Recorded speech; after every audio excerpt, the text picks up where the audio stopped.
Hi everyone, welcome to let's improve nursing. তোমরা যারা যারা 2026 সালে জেনপাস ইউজি এক্সাম দিচ্ছ তাদের জন্য আজকের এই ভিডিওটি খুবই গুরুত্বপূর্ণ। দেখো, তোমাদের জেনপাস ইউজি 2026 এর যে ফর্ম ফিল আপ সেটা কিন্তু জাস্ট শেষ হয়েছে এবং এই বছর কত স্টুডেন্ট ফর্ম ফিল আপ করলো না করলো সেটার উপর বেস করে আমাদের কিরকম পরীক্ষায় এফেক্ট পড়তে পারে, আমাদের কাট অফ কি বেশি যেতে পারে না কম যেতে পারে, আমাদের এক্সামের ডিফিকাল্টি লেভেল কিরকম কি হতে পারে ইত্যাদি বিভিন্ন রকমের প্রশ্ন তোমাদের মনে থাকতে পারে এবং এই বিষয়গুলো সলভ হওয়া খুবই প্রয়োজন যাতে তোমাদের পরীক্ষার প্রিপারেশনটা খুব ভালোভাবে চলে। তো সেই জন্য আজকের এই ভিডিওতে আমি এই প্রত্যেকটা বিষয় নিয়ে ডিটেইলে আলোচনা করতে চলেছি যে আমাদের 2026 সালে জেনপাস ইউজি পরীক্ষায় কত স্টুডেন্ট ফর্ম ফিল আপ করেছে না করেছে ইত্যাদি সমস্ত কিছু সম্পর্কে।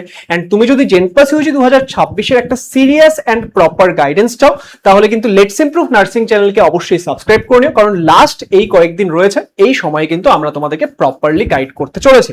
তাহলে দেখো, সবার প্রথমে আমরা কথা বলি যে আমাদের 2024 সাল যদি আমরা দেখি 2024 সালে কত স্টুডেন্ট পরীক্ষার জন্য ফর্ম ফিল আপ করেছিল। 2024 সালের যে জেনপাস ইউজি পরীক্ষা সেখানে নিয়ারলি 65 থেকে 66 হাজারের মতো স্টুডেন্ট ফর্ম ফিল আপ করেছিল। 2025 সালে কিন্তু গিয়ে এটা আমরা একদম ডিফারেন্ট একটা সিনারি দেখতে পেয়েছিলাম, কারণ 2025 সালে পরীক্ষাও অনেক লেটে হয়েছিল, সেই জন্য বিভিন্ন বিষয়ের এফেক্ট ছিল, সেগুলো আমি অলরেডি আগের বছর ডিসকাস করেছিলাম, এখন আর সেটা ডিসকাস করার প্রয়োজন নেই। তো আমরা কিন্তু আগের বছর 34 হাজারের কাছাকাছি স্টুডেন্টকে ফর্ম ফিল আপ করতে দেখেছিলাম, যেটা কিনা দেখো আমাদের 2024 এর তুলনায় প্রায় 30 হাজারের কাছাকাছি কম স্টুডেন্ট কিন্তু ফর্ম ফিল আপ 2025 এ করেছিল। এবার 2026 কত স্টুডেন্ট ফর্ম ফিল আপ করেছে দেখো, এই বিষয়টা বের করার জন্য আমি 2026 সালে ফর্ম ফিল আপের যখন লাস্ট টাইম ছিল, দ্যাট ইজ তোমাদের 18 তারিখ ফর্ম ফিল আপের লাস্ট ডেট ছিল, তখন কিন্তু আমি একটা ফর্ম ফিল আপ করার চেষ্টা করেছিলাম এবং সেখানে আমরা যে অ্যাপ্লিকেশন নাম্বারটা পেয়েছি সেটা দেখো, সেটা কত, সেটা তোমরা এই লাস্টের যদি 5টা ডিজিট দেখো তাহলে তোমরা দেখতে পাচ্ছ যে নিয়ারলি 51,108। এবার এই ফর্ম ফিল আপটা যখন আমি করেছিলাম আমি 11টা সামথিং করেছিলাম, তারপর ধরে নাও যে আরো প্রায় 30-40 মিনিট সময় ছিল, তো সেই টাইমে যদি ধরি আমি আরো 500,000 জন্য ফর্ম ফিল আপ করে থাকে তাহলে এই বছর জেনপাস ইউজি পরীক্ষায় কিন্তু 52,000-এর কাছাকাছি স্টুডেন্ট ফর্ম ফিল আপ করেছে। তাহলে এই বছর জেনপাস ইউজি পরীক্ষায় 52,000-এর কাছাকাছি স্টুডেন্ট ফর্ম ফিল আপ করেছে। এই যে এই 52,000 স্টুডেন্ট ফর্ম ফিল আপ করলো, তাহলে আমরা কি দেখতে পাচ্ছি, 2025 এর তুলনায় তো বেশি স্টুডেন্ট, কিন্তু 2024 এর তুলনায় কিন্তু প্রায় আমাদের কাছাকাছি কি আমাদের প্রায় 13,000-এর কাছাকাছি স্টুডেন্ট, 12-13,000-এর কাছাকাছি স্টুডেন্ট কম। তাহলে এটার এফেক্ট কি পড়তে পারে? তো এটা নিয়ে সবার প্রথমে যেটা তোমাদের মনে কোয়েশ্চেন আসবে সেটা হচ্ছে যে আমাদের এক্সাম লেভেলের কি চেঞ্জ হবে, যে আমাদের পরীক্ষায় এই বছর কি প্রশ্ন কঠিন আসবে, পরীক্ষায় এই বছর কি কোয়েশ্চেন সোজা আসবে, এরকম বিভিন্ন জনের মনে বিভিন্ন রকম প্রশ্ন। তো আমি তোমাদেরকে একটা জিনিস ক্লিয়ারলি বলে দিই যে পরীক্ষায় কতজন স্টুডেন্ট ফর্ম ফিল আপ করলো না করলো তার সাথে পরীক্ষার যে কোয়েশ্চেন পেপার তার কোনো সম্পর্ক নেই। প্রশ্ন কঠিন আসবে না সোজা আসবে সেটার সঙ্গে কতজন ফর্ম ফিল আপ করেছে সেটার কোনো রকম সম্পর্ক নেই, সেটা একদমই সেপারেট। হ্যাঁ, এই বছর আমাদের যে এক্সামটা সেখানে একটা সব থেকে গুরুত্বপূর্ণ বিষয় হতে চলেছে হেলথ অ্যাপটিটিউড।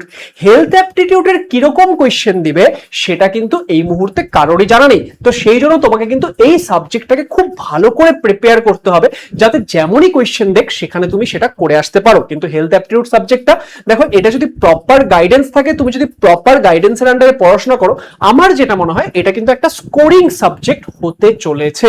এবার পরীক্ষায় কোয়েশ্চেন সাধারণত কিরকম আসে, জেনপাস ইউজি পরীক্ষায় কিন্তু আমরা একটা মডারেট লেভেলের কোয়েশ্চেনই সাধারণত দেখতে পারি।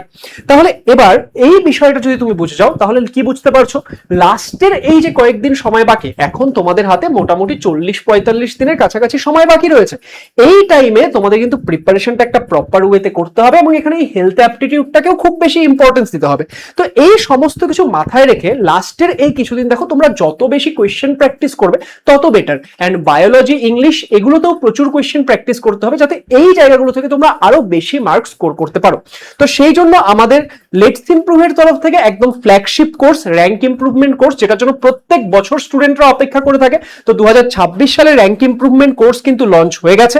এই মুহূর্তে এই কোর্সের ভর্তিও চলছে। এই কোর্সের মধ্যে আমরা তোমাদের সমস্ত সাবজেক্ট মিলিয়ে প্রায় 2500-এর কাছাকাছি লাইভ ক্লাসের মাধ্যমে কোয়েশ্চেন সলভ করাবো, যেটা তোমাদেরকে পরীক্ষায় গিয়ে হেল্প করবে, যেটা তোমাদের কনফিডেন্স বিল্ড আপ করতে হেল্প করবে। এবং এটা এমন একটা কোর্স যেটা জেনপাস ইউজি পরীক্ষা তুমি যদি দিচ্ছ তাহলে তোমার মিস করা উচিত নয়। তুমি আমাদের অলরেডি কোনো পেইড ব্যাচে পড়ো বা না পড়ো, তুমি আমাদের ইউটিউব থেকে এতদিন পড়ছিলে বা নতুন দেখছো, এই কোর্সটা কেউ মিস করো না।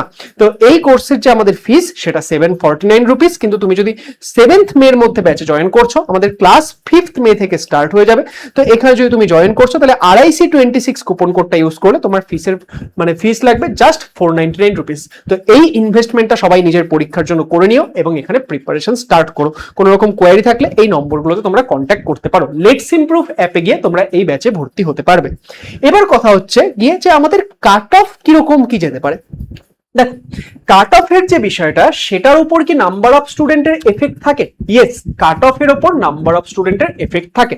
তার কারণ কি? তার কারণ হচ্ছে আমাদের যখন নাম্বার অফ স্টুডেন্ট ইনক্রিজ হচ্ছে বা নাম্বার অফ স্টুডেন্ট ডিক্রিজ হচ্ছে, সেখানে মার্কস ভার্সেস র্যাঙ্ক কিরকম কি যাবে সেটাও চেঞ্জ হয়। তার কারণ দেখো, স্টুডেন্ট সংখ্যা যদি বৃদ্ধি পায় তাহলে একটা পার্টিকুলার মার্কস রেঞ্জে আমাদের স্টুডেন্ট বেশি থাকবে, তাহলে র্যাঙ্কের চেঞ্জটা ডিফারেন্ট হবে। আবার যদি স্টুডেন্ট কম থাকে তাহলে মার্কস ভার্সেস র্যাঙ্কের চেঞ্জটা ডিফারেন্ট হবে। এই বিষয়ের উপর ডিপেন্ড করে আমাদের যে কাট অফ সেটাও কিন্তু চেঞ্জ হতে দেখা যায়। এবার কথা হচ্ছে যে তাহলে আমাদের স্টুডেন্ট কমলে কি কাট অফ কমে যাবে বা স্টুডেন্ট বাড়লে কি কাট অফ বেড়ে যাবে? এটা একদম ক্লিয়ার কাট বলা যায় না। এর পিছনে নির্ভর করে যে যারা পরীক্ষা দিচ্ছে তাদের মধ্যে কতজন এই এক্সামটা নিয়ে সিরিয়াস। দেখো, যতজন ফর্ম ফিল আপ করে তার মধ্যে থেকে প্রচুর স্টুডেন্ট থাকে যারা কিনা জাস্ট পরীক্ষা দেওয়ার জন্য পরীক্ষা দিচ্ছে। আবার কিছু স্টুডেন্ট থাকে যারা কিনা হয়তো অন্য কোনো পরীক্ষা বেশি প্রায়োরিটি অনুযায়ী দিচ্ছে, সেই পরীক্ষাগুলো হয়ে গেলে সেখানে চলে যাবে, এটা একটা সেকেন্ডারি অপশন হিসেবে রেখেছে। আবার কিছু স্টুডেন্ট থাকবে যে জাস্ট ফর্ম ফিল আপ করেছে, তাদের কোনো রকম তারা প্রিপারেশন করবে না প্রপারলি, জাস্ট পরীক্ষা দিতে যাবে এন্ড চলে আসবে। আবার কিছু স্টুডেন্ট থাকবে খুব ভালো করে প্রিপারেশন করে প্রপার ওয়েতে গিয়ে এন্ড শুধুমাত্র জেনপাস ইউজিকে টার্গেট করে প্রপার ওয়েতে গিয়ে পরীক্ষা দেবে। তাহলে এই যে কিরকম স্টুডেন্ট পরীক্ষার জন্য ফর্ম ফিল আপ করছে না করছে, কোন স্টুডেন্টের সংখ্যাটা এই ক্ষেত্রে বেশি, তার উপর কিন্তু কাট অফ ডিপেন্ড করবে। যেটা আমি তোমাদের 2025-এও বলেছিলাম, 2025 সালে যে স্টুডেন্টগুলো পরীক্ষা দিয়েছিল সেখানে নাম্বার অফ স্টুডেন্ট কম থাকলেও সবার টার্গেট ছিল যে জেনপাস ইউজি পরীক্ষা দেবো এবং সেখান থেকে আমি একটা সিট নিজের জন্য কনফার্ম করবো। তো সেই জন্য আমাদের 2025 সালে কিন্তু কাট অফ প্রচুর হাই গিয়েছিল, যেখানে আমাদের একটা বিএসসি নার্সিং একটা জেনারেল ক্যাটাগরিতে প্রায় 2900 র্যাঙ্কের কাছাকাছি পাওয়া যায়, সেখানে কিন্তু লাস্ট ইয়ার 2000 র্যাঙ্কেও অনেকে কলেজ পায়নি। তাহলে এই বিষয়ে মাথায় রেখে তোমাদেরকে আমি বলবো যে কাট অফ কত যাবে, কাট অফ কত যাবে না, এই মুহূর্তে সেই চিন্তাগুলো মাথা থেকে সরিয়ে দাও। তোমরা প্রিপারেশনটাকে একদম টপ নচ করো, নিজের র্যাঙ্কটাকে যত ভালো করা পসিবল সেটাতে ফোকাস করো, যাতে আলটিমেটলি যেমনই কাট অফ যাক না কেন, তুমি যদি একটা ভালো র্যাঙ্কে থাকো, ভাবো তোমার যদি 500-এর মধ্যে র্যাঙ্ক থাকে, তোমার যদি 1000-এর মধ্যে র্যাঙ্ক থাকে, তাহলে তুমি নিশ্চয়ই জানছো যে তুমি একটা গভর্নমেন্ট সিট পেতে চলেছো। এবার স্যার তাহলে আমি টার্গেট কত করে চলবো? দেখো, টার্গেট কিভাবে করবে সেটার জন্য একটা বিষয় বলছো। তুমি যদি আগে থেকেই প্রিপারেশন করছো, ইয়েস, হেলথ অ্যাপটিটিউড সাবজেক্টটা নতুন অ্যাড করা হয়েছে, সেটা সবার জন্যই নতুন, কিন্তু তুমি যদি বেশ কিছুদিন হলো প্রিপারেশন স্টার্ট করে দিয়েছো, তুমি যদি আগে থেকেই প্রিপারেশন করছো, তাহলে আমি যেমনটা বারবার বলি যে তুমি মোটামুটি 70 to 75 মার্কস কিন্তু এক্ষেত্রে টার্গেট করে চলো। ঠিক আছে, যে তুমি এখানে মোটামুটি 70 to 75 মার্কস টার্গেট করে চলো।